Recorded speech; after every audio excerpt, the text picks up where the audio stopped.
안녕하세요. 저는 지옥 같던 결혼 생활을 제 손으로 끝내고 지금은 사랑스러운 딸아이와 함께 제2의 인생을 살고 있는 여자입니다. 솔직히 한때는 제 인생에 다시는 봄날은 오지 않을 거라고 생각했어요. 이 시궁창 같은 현실에서 허우적거리다 결국 이렇게 늙어 죽는구나, 그런 절망뿐이었죠. 그런데 모든 걸 내려놓고 싶었던 바로 그 순간 제 안에 숨어있던 작은 불씨가 다시 타오르기 시작했습니다. 제가 어떻게 그 오랜 인내의 끝에서 모든 것을 되돌려주고 제 삶의 주인이 되었는지 그 통쾌한 이야기를 들려드리겠습니다. 제 어린 시절은 상처투성이었습니다. 아버지는 매일 술에 취해 엄마와 저를 때렸고 집안은 단 하루도 조용할 날이 없었죠. 저는 그 지긋지긋한 집에서 벗어날 수만 있다면 뭐든 할 수 있다고 생각했습니다. 그 아버지가 먼저 돌아가셨고 몇 년 뒤 어머니까지 돌아가셨어요. 그러면서 저는 혼자가 되었죠. 외롭고 너무 힘들었을 때 지금의 전 남편을 만났습니다. 그는 폭력적인 아버지와는 정반대의 사람이었어요. 늘 제 이야기를 들어주고 상처받은 제 마음을 따뜻하게 감싸주었거든요. 저는 다정함에 목마른 사람처럼 그 남자에게 걷잡을 수 없이 빠져들었습니다. 그리고 이 남자라면 내가 원하던 따뜻한 가정을 만들어줄 수 있을 거라 착각했던 것 같아요. 그 믿음 하나로 어린 나이에 결혼했습니다. 처음에는 드디어 나도 평범하고 행복한 가정을 꾸릴 수 있겠구나 희망에 부풀었죠. 하지만 제가 도망쳐 나온 저희 집이 작은 지옥이었다면 제가 스스로 걸어 들어간 곳은 더 크고 교묘한 지옥이었습니다. 결혼과 동시에 남편은 가면을 벗었습니다. 연애할 땐 그렇게 다정하던 남자가 결혼하니 세상 게으르고 자기 중심적인 본색을 바로 드러냈죠. 퇴근만 하면 옷과 양말은 아무데나 던져놓고 밥그릇 하나 싱크대에 가져다 놓는 법이 없었거든요. 제가 좀 시키기라도 하면 피곤한데 원래 이런 건 여자가 하는 거 아니야? 우리 엄마는 아빠한테 한 번도 이런 걸로 잔소리한 적 없는데 너는 왜 그래? 네, 남편과의 모든 대화의 시작과 끝은 우리 엄마였습니다. 그는 철저한 마마보이였고 시어머니는 아들을 우쭈쭈 떠받드는 사람이었거든요. 우리 아들은 어릴 때부터 머리가 비상했어. 크게 될 인물이니 와이프가 옆에서 내조해주고 잘 받쳐줘야 된다. 사실 남편은 그리 대단하거나 특별한 사람도 아니었어요. 하지만 어머님은 무조건 내 아들이 최고다, 내 아들은 특별하다라고 생각하셨죠. 어머님의 맹목적인 칭찬은 남편을 더욱 교만하게 만들었고 남편은 조금만 기분이 상해도 엄마에게 달려가 제 흉을 보기까지 했습니다. 한 번은 제가 남편의 태도를 견디다 못해 뭐라고 한 적이 있었죠. 아니나 다를까 그 길로 어머님께 전화가 걸려왔습니다. 너 남편한테 그렇게 하는 버릇 어디서 배웠어? 집안 분위기가 그 모양이라서 그런지 아주 엉망이네. 부모도 없어서 어디 배우지도 못한 것 같고 다 내가 가르쳐야겠다. 전화를 끊고 서글퍼하는 제게 남편이 다가와 말했습니다. 우리 엄마가 너 걱정돼서 그러시는 거잖아. 당신 제대로 된 집안 환경에서 안 커서 그런지 사랑받는 법도 모르고 아내의 역할이 뭔지도 잘 모르는 것 같아. 사실 정상적인 가정에선 여자가 어떻게 해야 하는지 보고 배워야 되는데 자기 집안 환경이 그게 아니었잖아. 나는 그런 거 다 이해하는데 남들이 보면 욕해. 그러니까 우리 엄마가 가르쳐주는 거, 알려주는 거 다 잘 배워놔. 어디 가서 배우겠냐? 그런 시기였습니다. 그들은 제 불행한 과거를 무기 삼아 저를 부족하고 결핍 있는 사람으로 만들었고 자신들의 행동을 가르침으로 포장했어요. 처음엔 너무 기막히고 서러웠는데 일종의 가스라이팅이었는지 나중에는 저도 제가 그런 사람이구나 싶더라고요. 폭언과 막말에 익숙해지게 된 거죠. 저는 이런 모욕을 듣고도 모른 채 해야 했습니다. 돌아갈 곳이 없다는 제 처지가 발목을 잡는 족쇄가 되었던 거죠. 지금 생각해도 참 비참하고 힘들었던 것 같아요. 속에서는 우울과 화가 계속 쌓여갔고요. 그러던 어느 날 남편이 저녁상 앞에서 폭탄 선언을 했습니다. 아이를 돌보느라 온종일 지쳐있던 제게 그는 마치 대단한 소식이라도 전하는 듯 상기된 얼굴로요. 여보, 나 회사 그만뒀어. 뭐라고? 나랑 상의 한마디도 없이? 당신 무슨 짓이야? 모르면 잠자코 있어. 다 계획이 있으니까. 당신은 맨날 그렇게 부정적이야. 요즘 주식으로 돈 버는 사람 많다고. 내가 아는 사람도 주식으로 돈 엄청 잘 벌었거든. 나 그 사람 밑에서 배우려고. 솔직히 월급 모아서 언제 부자 돼? 이건 기회야. 기회가 있을 때 잡아야 된다고. 그 사람이 아무나 가르쳐주는 줄 알아? 내가 이러는 거 결국 다 당신 고생 안 시키려고 이러는 거야. 가족을 위해서. 저는 기가 막혔습니다. 그의 말은 가족을 위한 것처럼 했지만 실상은 그냥 회사 다니기 싫어서 저지른 책임감 없는 짓이었죠. 남편은 두고 봐, 금방 강남에 아파트 사줄게 라며 큰 소리를 쳤지만 전혀요. 저에게 그 시기는 지옥 그 자체였습니다. 남편은 매일같이 휴대폰 주시계만 들여다보며 일이 일비했고 집안은 그의 한숨과 신경질로 가득 찼습니다. 당연하겠지만 결과도 처참했죠. 시어머니 돈에 여기저기서 끌어모은 대출까지 주식에 쏟아부었는데 그 돈을 몇 달 만에 흔적도 없이 날렸으니까요. 어느 늦은 밤 술에 취해 들어온 그는 제 앞에 무릎을 꿇었습니다. 그리고 고백한 빚은 무려 3억 원이었습니다. 순간 세상의 모든 소리가 사라지는 기분이었습니다. 눈앞이 캄캄해지더군요. 도대체 무슨 생각으로 이런 짓을 벌였나 싶고요. 제 세상은 산산조각 났습니다. 남편은 방에 틀어박혀 망했다는 말만 반복했는데 그 와중에 어머님은 모든 책임을 제게 돌렸습니다. 네가 옆에서 부축이니까 내 아들 인생이 이 꼴이 된 거 아니야. 이래서 사람이 잘 들어와야 되는데 네가 너무 박복하다 보니 내 아들까지 저렇게 된 거다. 그리고 너는 아내가 돼서 남편이 잘못된 길로 가면 뜯어 말렸어야지. 대체 뭘 한 거니? 아이고, 팔자 드생게 들어와서 집안을 다 말아먹네. 그러면서 제 탓으로 돌리는 거예요. 단 한 사람도 제게 미안해하지 않았고요. 남편은 여전히 방구석 폐인이었고 어머님은 틈만 나면 저를 들볶았습니다. 어느 순간 정신이 번쩍 들었습니다. 이 집에서 나와 내 아이를 구할 사람은 나 자신밖에 없구나라는 것을요. 품에 안긴 아이의 숨소리를 들으며 이를 악물었습니다. 이렇게 살 순 없다고.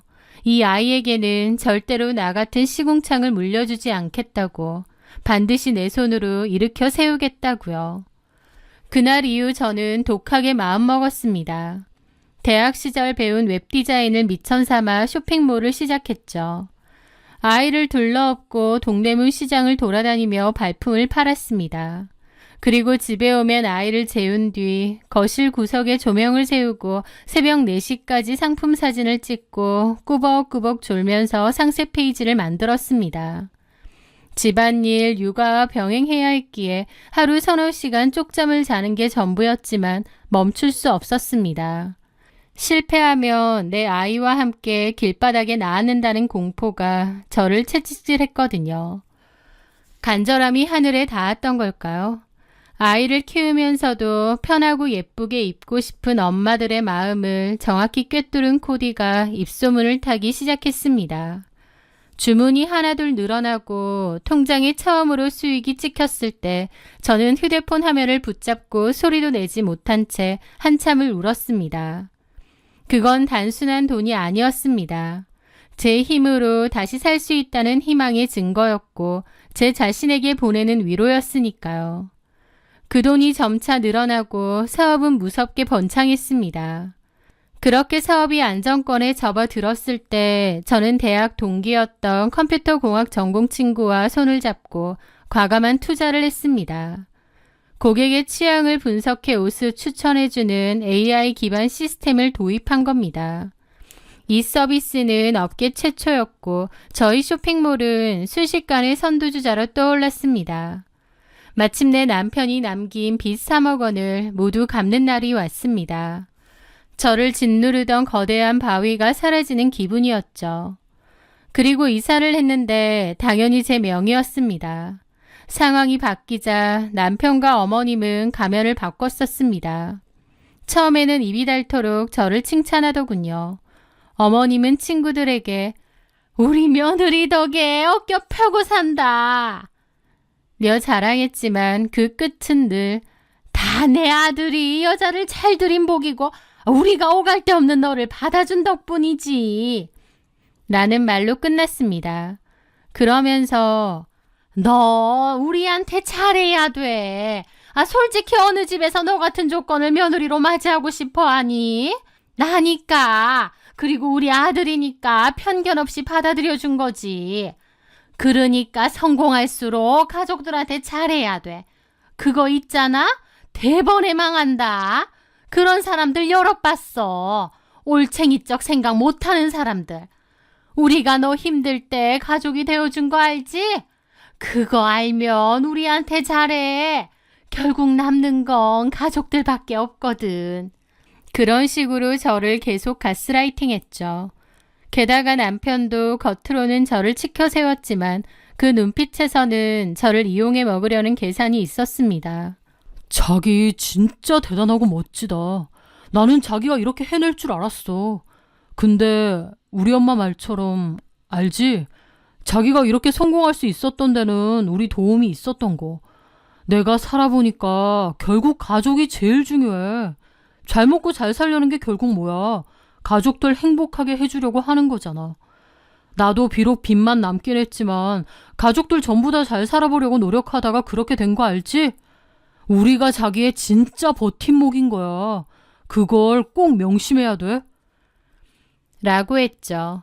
어머님과 남편의 저런 말들을 신물이 나게 들으면서 제 마음으로도 그래 돈도 많이 생겼으니 가족들한테 잘하자. 미우나 고우나 결국 내 가족들 아니냐 생각했죠. 그런데 갈수록 그러한 것들은 당연한 요구로 바뀌었습니다. 영숙이 엄마는 아들이 신상백 사줬다는데 나는 언제쯤 며느리 덕 좀 보려나. 나도 사장 남편인데 이 정도 시계는 차줘야 체면이 살지 않겠어? 그러면서 노골적으로 저에게 요구하는 것이 늘어났고 심지어 어머님 사는 집 전세금까지 제가 해주었습니다. 고마운 게 아니라 당연한 건 줄 알더라고요. 그 후에도 남편에게는 가장의 체면을 세워줄 고급차를 사주었고 어머님에게는 명품관 VIP가 될 수 있는 카드를 쥐어주었습니다. 하지만 그들의 욕심은 끝이 없었습니다. 용돈은 매달 정해진 날짜에 입금해야 하는 월급이 되었고 금액이 조금이라도 줄면 사업이 어렵냐며 비아냥거렸습니다. 저는 잠자는 시간을 쪼개가며 필사적으로 일했지만 제가 번 돈은 그들의 사치를 위한 땔감이 될 뿐이었습니다. 그 집에서 저는 더 이상 아내이자 며느리가 아니었습니다. 말 잘 듣고 돈 잘 버는 현금 인출기일 뿐이었죠. 저는 그들에게 가족이 아니라 그들의 허영심을 채워줄 수단일 뿐이라는 생각이 갈수록 들었습니다. 그 오랜 기간 저를 덮고 있던 가스라이팅에서 조금씩 벗어나고 있었던 거죠. 그러다 마지막 인내심이 무너지는 순간이 찾아왔습니다. 결혼 생활 10년, 명절의 시작은 언제나 시댁이었습니다. 남편은 그게 당연한 순서라고 했고 저는 군소리 없이 따랐죠. 그래서 돌아가신 엄마 산소는 늘 뒷전이었습니다. 장모님은 돌아가셨잖아. 산 사람은 챙겨야지. 그래 맞다. 죽은 사람보다 살아있는 시부모부터 챙기는 게 도리 아니냐? 예전에는 싸우기 싫어 넘어갔지만 어느 순간 더 이상 참고 싶지 않아지더라고요. 그래서 설날을 앞두고 남편에게 통보했습니다. 이번 설엔 우리 엄마 산소부터 갈 거야. 당신이랑 애도 같이 가. 뭐라고? 우리 엄마 알면 난리나. 이제 순서는 내가 정해. 싫으면 당신 혼자 시댁 가. 난 알아서 갈 테니까. 제 단호한 태도에 남편은 입을 다물었습니다. 설날 아침 저는 딸의 손을 잡고 엄마의 묘로 향했습니다. 정성껏 음식을 올리며 절을 드리자 오래된 죄책감이 조금은 씻겨 내려가는 듯 했습니다. 하지만 시댁에 도착하자마자 어머님이 고래고래 소리를 질렀습니다. 너 지금 뭐 하자는 거야? 시어미 말은 개똥으로 들어? 간이 배 밖으로 나왔어? 왜 거기 먼저 가? 당연히 시댁 먼저 와야지. 어머님, 10년이면 저도 할 만큼 했습니다. 이게 그렇게 잘못인가요? 뭐? 너 돈 좀 번다고 눈에 뵈는 게 없구나. 네, 맞아요. 제가 여태까지 너무 바보같이 살았던 것 같아요. 제 말이 끝나자 시어머니는 눈이 뒤집혀 제게 달려들며 손을 치켜들었습니다. 그 순간 제 안에서 무언가가 끊어졌습니다. 저는 시어머니의 손목을 낚아채며 차갑게 말했습니다. 그만하세요. 저도 더는 안 참습니다. 저는 시어머니의 팔을 밀었고 바닥으로 나가 떨어진 시어머니를 남편이 부축했습니다. 무슨 짓이냐고 소리를 지르면서요. 저는 그들을 보며 코웃음을 치며 선언했죠. 똑바로 들으세요. 돈 버는 사람은 나고 내 돈 쓰고 싶으면 내 말 들으세요. 그게 싫으면 이혼이고요. 남편과 어머님은 입이 뜨악해지더군요. 당신 미쳤어? 이혼이라니. 미친 거 아니고 이제야 제정신이야. 생각해보니 참 어이없네. 내가 왜 죽어라 벌어서 어머님하고 당신 사치 부리는 거 메꿔줘야 해? 내가 어리석었던 거지. 너무 늦게 깨달은 거야. 나 더 이상 그런 짓 안 해. 결정해. 앞으로 내가 모든 의사결정할 거고 내 얘기 듣고 잠자코 지내면 이혼까진 안 해. 근데 그게 아니라면 바로 이혼이야. 저는 남편을 노려보며 말했습니다. 제가 아주 미쳤나 보다. 와, 진짜 돈 좀 번다고 사람을 이런 식으로 무시해? 더럽고 치사해서 정말.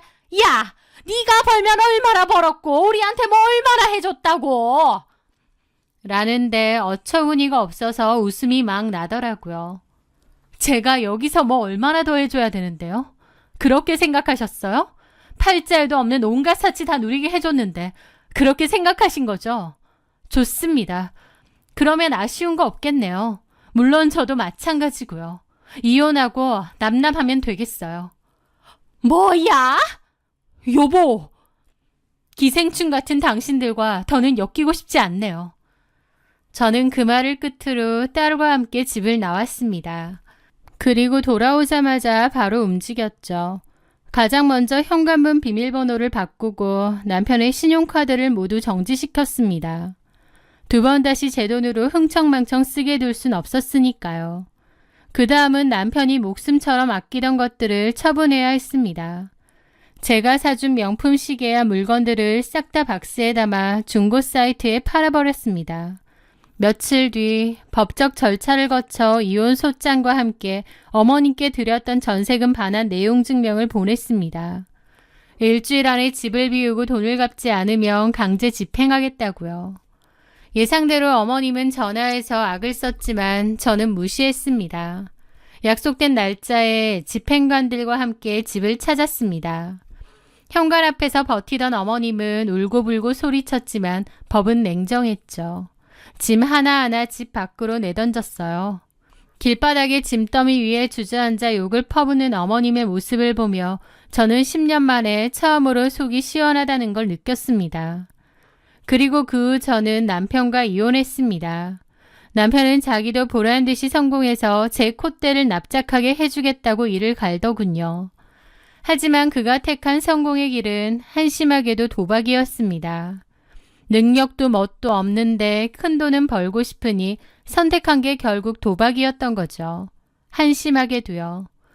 주변에서 들은 얘기로는 그나마 이혼하면서 재산분할 받은 돈 다 날렸다더군요. 광원랜드 근처 허름한 모텔을 전전하며 지내고 있다고 합니다. 어머님은 갈 곳이 없어 찜질방을 떠돌다 결국 변두리에 손바닥만한 월세방으로 들어갔다는 소식이 들려왔고요. 제가 눈치 보며 맞춰주던 사람들, 저라는 물주가 사라지니 단박에 그토록 초라한 신세가 된 겁니다. 지금의 저는 누구의 방해도 받지 않고 오직 제 딸과 저만의 행복을 위해 살고 있습니다. 아침이면 딸을 꼭 안아주며 사랑한다고 말해주는데 그때마다 진짜 가족은 이렇게 서로를 위해주고 사랑해주는 사이구나 새삼 깨닫습니다. 남편과 어머님에게서 받고 싶었던 그 가족에 대한 안정과 사랑을 저희 딸로부터 얻고 있는 것 같아요. 불우했던 가정사 때문에 시어머니와 남편의 가스라이팅에 휘둘려 10년을 바보처럼 살았습니다. 불합리하다는 걸 알면서도 나만 손해본다는 걸 알면서도 참았죠. 하지만 뒤늦게라도 정신 차렸고 더 이상 말도 안 되는 상황에 휘둘리지 않으려 발버둥 쳤습니다. 과거의 상처가 저를 족쇄처럼 올가매고 있었던 것 같습니다. 그들은 제 상처를 교묘하게 이용해 저를 지배하려 했고 저는 오랫동안 그것이 제 운명인 줄로만 알았습니다. 하지만 깊은 절망 속에서 깨달았습니다. 제 삶의 유일한 구원자는 바로 저 자신이라는 것을요. 저를 짓밟으려는 손을 뿌리치고 스스로 일어설 때 비로소 진짜 제 인생이 시작되었습니다. 혹시 지금 누군가에게 부당한 대우를 받으며 홀로 눈물 짓고 있다면 부디 제 이야기를 통해 작은 용기라도 얻으셨으면 좋겠습니다. 당신은 결코 부족하거나 못난 사람이 아닙니다. 누구보다 행복할 자격이 충분한 소중한 존재입니다. 긴 이야기 끝까지 들어주셔서 진심으로 감사합니다. 앞으로는 제 딸과 함께 웃을 일만 만들며 보란듯이 잘 살겠습니다.